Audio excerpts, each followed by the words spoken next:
اور یاد رکھو حضرت ایتھے جننے ماواں لے بیٹھے جو جنہاں کل ماواں ہیں اپنی ماواں دی بڑی قدر کریا کرو حضرت. ساڑیاں ماواں نے سانو جمل لیا درد برداشت کیتی ہے حضرت. یہ دیکھیں نا میرے سر میں درد ہو رہی ہے،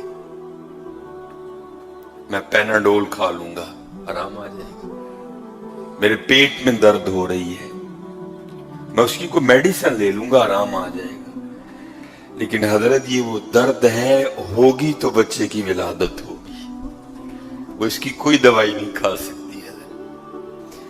اور لکھا ہے کتابوں میں دنیا کی سب سے سخت ترین جو درد ہے وہ درد ذہ ہے حضرت، جو ماں بچے کو جنتے وقت برداشت کرتی ہے حضرت. ہم سب کی ماں نے برداشت کی ہے حضرت، اور ہم اس کا بدلہ نہیں دے سکتے.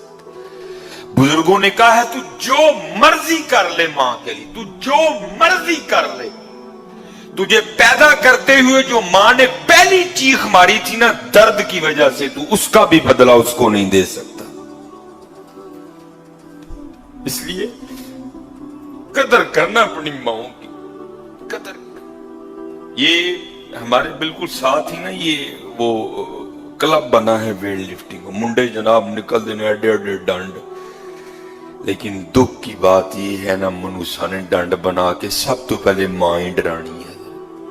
ہاں حضرت، اور بارہا مرتبہ کہا ہے، آج پھر کہوں گا، بدبخت ہے بدبخت ہے بدبخت ہے وہ جس سے اس کے ماں باپ ڈرتے ہیں حضرت.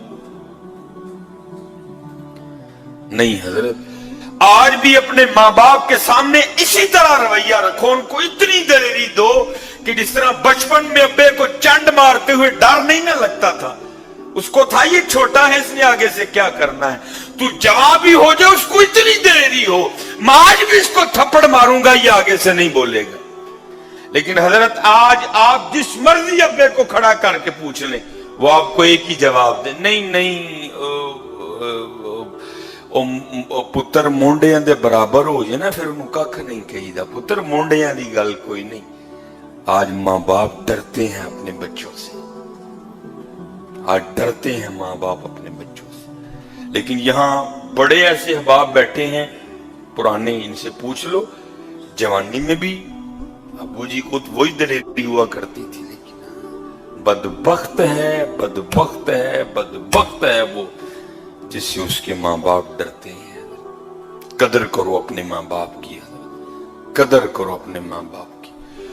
وہ امیر المومنین حضرت سیدنا عمر بن خطاب رضی اللہ تعالیٰ عنہ آپ فرماتے ہیں باپ اور بیٹا آ گئے.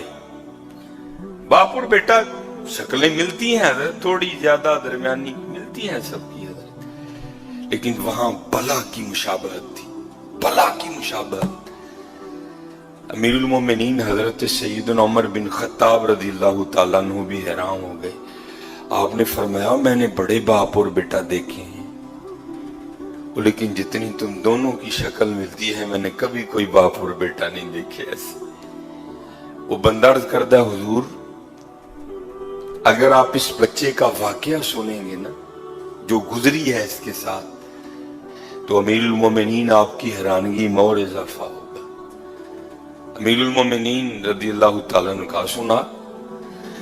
عرض کردہ حضور میں ایک تاجر ہوں، ماشاءاللہ بڑے یہاں تاجر احباب بیٹھے ہیں، اب تو تجارت بڑی آسان ہو گئی، مال بناؤ ڈبوں میں ڈالو نمبرنگ کرو کارگو والے نو ویل دے کے ویلے ہو کے رام نال سو جاؤ. لیکن پہلے کیا تھا، پہلے خود ہی سفر کرنا پڑتا تھا، کہیں کہیں ماہ کا سفر کرنا پڑتا تھا اور پھر اپنا مال تجارت لے کر، جیسے نبی علیہ السلام نے بھی سفر کیا شام کی طرف تجارت کا مال لے کر اپنے بچپن میں، پھر جوانی میں بھی نبی علیہ السلام حضرت خدیجہ رضی اللہ تعالیٰ عنہ کا مال لے کر پھر شام گئے. تو اب بڑا آسان ہو گیا نا. عرض کردہ حضرت یہ جب بچہ جب دنیا میں آنے والا تھا نا، دنیا میں نہیں آیا تھا، بھی ماں کے پیٹ میں تھا، تو تجارت کا مال تھا، سیزن تھا، مجبوراً مجھے نکلنا پڑ گیا.